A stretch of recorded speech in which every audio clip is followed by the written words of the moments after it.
Hello, welcome to Jason the Old Millennial. My name is Jason, speaking to you here in my basement in the great state of Kansas.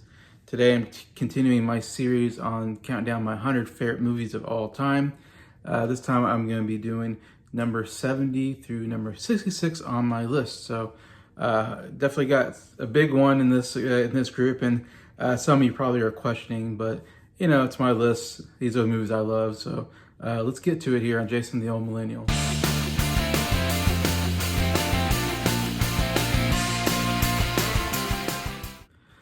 Hello, hope everybody's doing well here on Wednesday evening. I know some have some bad weather over in the eastern part of the country. I have a friend that's over there who lost some power, had some bad rain and wind and all that. So hope everybody's doing okay that can see this out there. Anyways, definitely getting very hot outside. It's getting into the 90s now here in Kansas. So I mowed my lawn, part of my lawn today, and man, it was pretty hot. But getting to the movies on hand, we're gonna start with number 70, my 70th favorite movie. If you know me, I'm a huge fan of musicals. This is one of my favorite, and that is Phantom of the Opera. Yes, which I did see in the theater back when it came out in, looks like 2006 or so. Yep.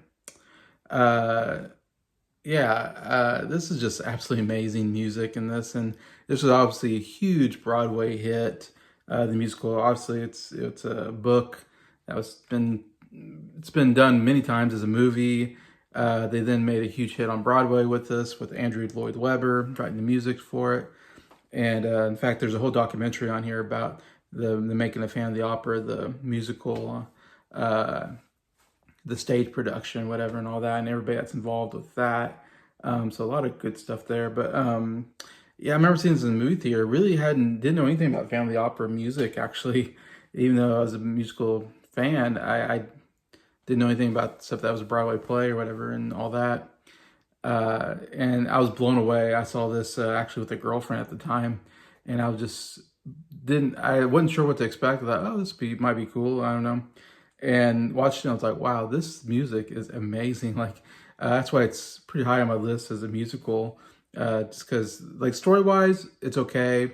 I'm not, like, the biggest fan of the story necessarily. But, man, the music is so good. The singing, instrumentation, orchestra music. Just a lot of really catchy music and beautiful. Even a little rock in there as well. Some iconic songs. And we get a first look at... pretty big actor now, Gerard Butler. First time I've seen Gerard Butler in a movie playing the Phantom. He does a really good job here. We also got Amy Rossum, Patrick Wilson, amongst others. Again, songs are great. Music of the Night, amazing song in Phantom of the Opera. Point of No Return, Somehow Here Again, beautiful song. It's just one. It seems like it's mostly songs and less actual dialogue and stuff like that, but you also get a little bit of a love story here, like a love triangle thing. Phantom is jealous and goes after his pupil, which is Amy Rossum's character, who's a really good opera singer herself. And what I love is the actors and actresses sing, except for Minnie Driver, I think. They actually sing the songs themselves, which I thought was pretty unique at the time. I think we get that more often, because back when you look at musicals in the 60s and 70s, a lot of times they get actors and actresses and then they dub their voices with somebody who can sing better. So I thought that was really cool. Also, the costuming and set design is amazing. It's some of the best costuming and set designs. I think it was nominated for some Oscars for maybe that. Definitely should have gotten those two, because I do love a lot of the costumes that are made in here. It's kind of France, old time France kind of look. And I love the masquerade. Masquerade is my favorite scene in the movie, where everybody's dressed up with and have masks on, and they're all very fancy clothing, and they got this incredible set with a staircase, and they're singing this masquerade song. It's a really cool song. And at the end, they're masquerade, something on parade, masquerade. And it's great. And they're going down the stairs as they're kind of doing this choreographed kind of dance as they're going down the stairs. And there's like rose petals coming up from the amazing. I love that kind of stuff. But yeah, if you like musicals, man, I think you have to admit Family Opera is one of the greatest. All right, number 69. Kind of speaking of musicals, this is a bit of a musical as well. One of my favorite anime movies. This is one you're going to be like, what? This movie? I do love this movie, though, and that is Frozen. I like it because, again, the music is amazing here as well. Story's fine. I would say it's maybe not like one of the best written stories necessarily, though I think it is pretty hilarious at times. So it's got the two things I love about Disney animation: good music and some good comedy as well. And this gets a lot of hate. I feel like if I talk to people that even like animation, they'll say, "Oh, I hate I hate Frozen." I see a lot of people hate this movie. I don't know why. I think it's a fantastic movie. I saw it in the movie theater. Thought it was decent. The more times I watch it, the more times I just really love it. And I would go down and say this is the best musical score or best music I've seen in a Disney animation movie. Even though it's not my favorite, there's other Disney animation movies I like more. The songs here are just incredible, I think. Obviously, one best song for Let It Go. Let It Go was probably the reason people hate this movie is because it was everywhere when it came out. It did because it broke the box office for animation, which was set by Lion King, I believe, back in '94 or whatever. And then this came out, I think, beat the Lion King in the box office. So it became the biggest box office. It was just a huge, especially for little girls. Little girls love this. I have a niece. She's 9 years old, but when she was like 4 or 5 years old, she was always watching this movie, and she was quoting it and singing the songs, and she dressed as Elsa for Halloween. So, I mean, I know every little girl was dressing like Elsa during Halloween, and there was so much Frozen merch at the store. We always get my niece Frozen stuff. Anyways, yeah, it was just a phenomenon. I mean, like I said, it was did really well at the box office. Of course, won Oscar for animated movie for best song, and that song was on the radio a lot as well, which isn't always common for a Disney animation movie. Or once in a while you get one that gets onto the radio or something like that, or even a song in a movie will get on, but not always. And this was one of those cases where it's like, wow, that song really took off. I think people hate it because they heard it too much on the radio, and they're like, oh, let it go. I can't listen to it anymore. It's too much on the radio. It's still a phenomenal song. I really love the main singer, and I'm trying to look at her name. Don't want to mess it up like John Travolta, but I don't see the name here. But you know what I'm talking about. She's an amazing singer who does Elsa's voice and sings her songs. Yeah, so yeah, let it go. It's a catchy song. Musically, it's great. It builds and crescendos into a very big moment. That's great. But there's so many other great songs on here as well. For the first time in forever, to me, that could be like if Let It Go didn't exist, that song probably should have won best song. It's so good. It's like, wow, this is so good, and it's not even the premiere song in the movie. Do You Want to Build a Snowman? Love that song. So catchy. I mean, come on. During Christmas time, it's hard not to say, do you want to build a snowman? Oh, so catchy. And I love that that's like the two sisters, Elsa and Anna.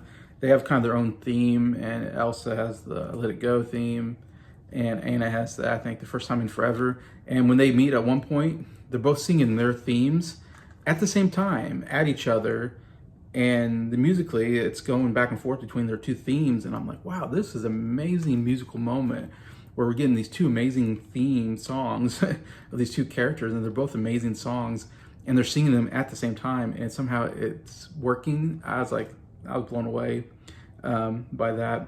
And I can't mention enough, I love Olaf, the snowman that becomes sentient there. He's absolutely hilarious, has some of the best lines because he's very naive. He's kind of almost like this new creation, and he has some great stuff. So like, uh, I've been impaled, stuff like that, and his back and forth between Kristoff and Sven, I believe it is the kind of the love interest in the reindeer. They have a lot of great dialogue together, and even that relationship, I thought Anna and the love story time between her and Kristoff, I thought was done pretty well, where they kind of butted heads, but then you could see them getting along very well as the movie went on. So I like Kristoff too; he's a great character as well. So yeah, I really like the characters. Like I said, the songs are just absolutely. I love, the snowman Olaf singing about he wishes he could see summer, not knowing that summer would melt him as a snowman. And that whole song about about summer is a funny song as well. But yeah, I stand by it. I really like Frozen. That's why it's here at number 69 on my list. All right, next one is a big one that many people have higher on their list, but at least give me credit that I have it on my list here, and that is The Godfather. Yeah, I mean, one of the biggest movies of all time. You look at any list, it's in the top 5. EFI, I think it was in the top 5. Their top 100 lists that they've done in the past. It's iconic. It's critics absolutely adore this movie. Yeah, what can you say? I mean, won Best Picture, 1972, Best Actor for Marlon Brando. I think maybe Best Score or some other things. Didn't win Best Director, funny enough, for Francis Ford Coppola. He would get that in the next Godfather Part 2. But you got, oh man, what a cast. I mean, you got Al Pacino, James Caan, Robert Duvall. I said Marlon Brando. Dan Keaton, Talia Shire, if that's how you pronounce her name, is great in it. And yeah, I'm forgetting a name here, but the guy who plays Frito is also a really good actor as well. So I mean, it's what makes this movie so good is the acting. The acting is some of the best acting you'll ever see in a movie, in my opinion. That's why I have it on my list. To be honest, I didn't grow up a fan of The Godfather. In fact, we never watched it growing up, and it was kind of one of those movies that I always thought, oh, it looks boring. It's a long movie. It's about gangsters. It wasn't a subject that I cared about at all. So it wasn't a movie. I think I saw it once when I was younger, like a teenager, and I was like, oh, there's some good scenes here and there, but didn't really think much about it. And then maybe in the last 5 years or a little more, I started watching this it was on Netflix or something like that, and so I was like, oh, I'll check this out again on Netflix. And I remember watching it and just being really enthralled in the story and the acting and all that, and just really loving it and coming away going, wow, this is actually, I'm starting to get why people talk about this movie being one of the greatest movies of all time. And I started going, yeah, this was a really cool movie. I think it's really well done. Yeah, so that's why it's actually made my list. Before, it probably would never be anywhere close to my top 100, but today it's one that I own, and I've seen it several times, and some good things. I mean, like I said, Al Pacino, one of his best performances of all time, should have won the Oscar for Best Actor. I think he was better than Marlon Brando, who was fine as well. And I even thought James Caan gave his best performance of his career. I mean, Robert Duvall, really great as well. Yeah, they all gave great performances here. I just love scenes where they're just sitting together and just talking. I mean, the opening scene at their wedding is great. Also has some great lines, sleeping with the fishes or whatever. I'll make him an offer he can't refuse. Either your handwriting or your blood's going to be on the contract. There's so many great lines throughout this movie that I'm like, wow, that was really well written. I know it was a book that was adapted to make this movie and all that. So you got all that. Great, and then you talk about the iconic scenes. I mean, and I try to spoil it too much. I'm sorry if I am. I mean, the horse head and the bed. Yeah, great scene, most iconic scene probably in the movie. The restaurant scene where he has to shoot the two people, that scene is so intense. I mean, I'm just so enthralled when every time I watch it, I'm just like, wow, the intensity is up so far. And then when it's done, I mean, I think that scene's really well done. And then the ending where he has to kind of, he's being the godfather of his sister's firstborn, and he's doing the whole christening or whatever of the baby. I don't know if that's what you call it, whatever the Catholics do. And while he's doing that, he has other people killing people that are in other mob families or whatever, people that, you know, have done him wrong, and you know, tried to kill his dad and all that. And so he's kind of getting revenge on all these different people involved in the movie. And oh, that's such a great scene. Brutal how they kill everybody while we're cutting back to this whole baby christening thing. Oh, that's such a great scene. Honestly, it's like one of the last scenes of the movie. But yeah, so much good stuff to say. That's why it's on my list at number 68, The Godfather. All right, number 67. This is one of the great thrillers, I guess. I don't know, adventure action movies, and that is The Fugitive. Here with Harrison Ford as the lead here. A murdered wife and a one-armed man, and an obsessed detective. The chase begins.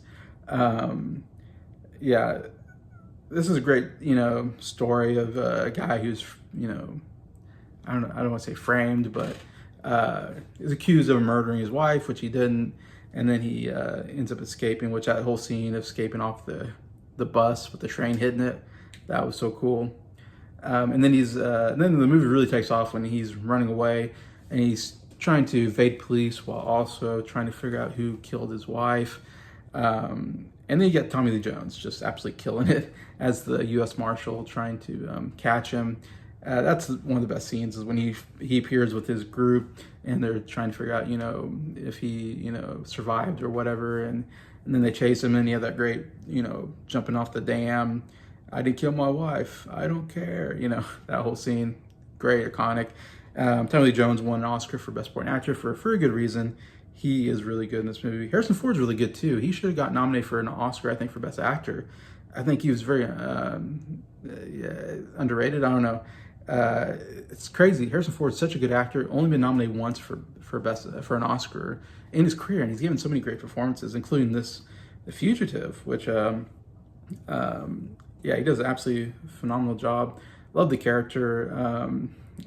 Even as he's like pretending to be a janitor or something like that at a hospital, but then he risks his being caught by helping a kid who, you know, has something wrong with him, and he helps save that boy's life.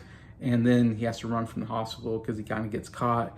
So I love all that, because then the police start thinking, this guy's supposed to be some bad murderer, and here he is, you know, risking his being exposed, saving lives. You know, it just makes you go, wow, I really love this character. And I love the whole idea of the whole process of the Tommy Lee Jones's character, the marshal, kind of, you know, at first doesn't care if he's guilty or not, just his job is to catch him, to kind of going, something's not right with this whole story, you know, that we're being told, and kind of starting to, I think, question, you know, is he guilty or not?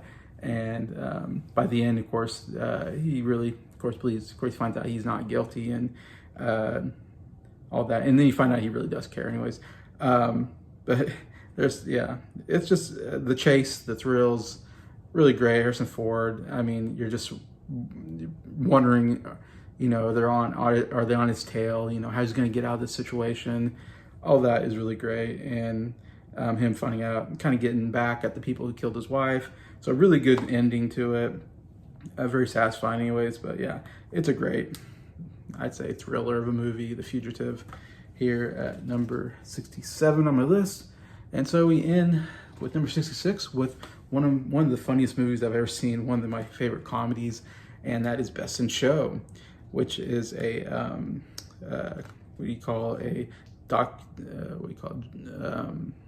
mockumentary. I do love the mockumentary style, and no one's done it better than this group, who's done several movies together, which is basically It's directed by Christopher Guest, who also is in the movie. Christopher Guest stars in it, or he's one of the stars in it. Directs the movie and also co-writes it with Eugene Levy here, who also co-stars in the movie. So they've done, of course, Waiting for Guffman, Best in Show, A Mighty Wind, and For Your Consideration. They've done 4 movies together. This may be the funniest one of them all. All about a bunch of people own a dog and they're trying to get to the dog show that they have every year. And you just kind of, and it's done in, it looks like a documentary, but obviously it's somewhat scripted but they, I don't know, I just love that style of like, it's not a documentary, but the shot in a documentary style, and you're kind of doing all these, looking at the camera and telling them about your lives, and and you're getting into all these different characters. I love all the different characters you get and all the kind of funny shenanigans behind their stories. You have the couple that are always fighting and kind of ridiculous. Eugene Levy and as Catherine O'Hara is the funniest too, I think. I mean, they're maybe the funniest couple. She's you find out that she sleeps around a lot with a lot of guys back in the day, and you keep finding more. She keeps bumping into guys that she slept with in the past, and he's a bit nerdy, and he has 2 left feet, literally. Some great stuff. You have kind of this gay couple with the dog that are kind of out there. Jane Lynch, and lots of people I've never seen before, like Jane Lynch, absolutely hilarious. Jane Lynch was also in The Fugitive, actually, as a doctor. But anyways, she's absolutely hilarious. Her relationship with Jennifer Coolidge and their poodle is funny. And then, of course, like I said, Christopher Guest, kind of this more southern hick with his basset hound, whatever you call it. He's got so many great moments as well, and a lot of it's just improvised. You can tell that they got these really funny actors, and they just know how to improvise with each other and work off each other. And they just put them in a scene, they improvise. They probably shot tons of scenes and edited the best material in, the best improvisation lines. And I should also mention maybe Fred Willard steals like every scene he's in. This is the first time I saw Fred Willard in a movie, and he's one of the commentators of the dog show, and he's just throwing in all this random stuff that he was just kind of improvising about. Why don't we put a Sherlock Holmes hat and pipe on that basset hound? I think that'd be fun. And he says stuff. He just says stuff like, "How much do you think I can bench?" It has nothing to do with anything. He's just riffing, and to me, it's like Fred Willard, maybe the funniest person on the Soul Show. After this, I keep seeing him and stuff, and he was always hilarious. And it's kind of started with this movie. I was like, really loved Fred Ward, and every time he showed up, sorry, not Fred Ward, Fred Willard, anyways, and probably his best moment, I think, in this movie. And he's only in for a short time at the end as one of the commentators. Anyways, but yeah, if this on just pure laughs, I mean, you have to watch the show. I can't imagine anybody watching this not just laughing their heads off at certain parts, especially if you like dogs. It's also funny if you like dogs and you see their interactions of different people how they interact with their pets, is very, very funny. So yeah, definitely check this out if you want a good comedy. Best in Show at number 66 on my list. So that is the 5 for today, 70 through 60s there. Yeah, 70 through 66. Please feel free to comment which ones you like the most, or if you've seen these movies, if you like them or not. Love to read any comments that you give, and I appreciate that, especially you, Mike. I always like to hear what movies you've seen on my list so I can recommend them to you in the future. But yeah, thank you for watching this video. Thank you for liking it, and thank you to all my subscribers for supporting the channel. I don't know if I mentioned before, I got over 300 subscribers, so very happy about that. Also, my birthday is next Monday, so I'm planning on doing a live stream probably then, just to hang out and chat, kind of live stream, celebrate my birthday, and also celebrate the 300 subscribers. So appreciate you all subscribing. I really, really do appreciate that. It's really cool to get to 300, get over that 300 line. I've been eyeing it for a while now. I've been in the 290s for a while and thinking, am I ever gonna get to that 300? And so it's always exciting to get there and go, oh, wow, I went over that hump of the next, milestone. So thank you a lot for that. And just thank you. And appreciate all the input.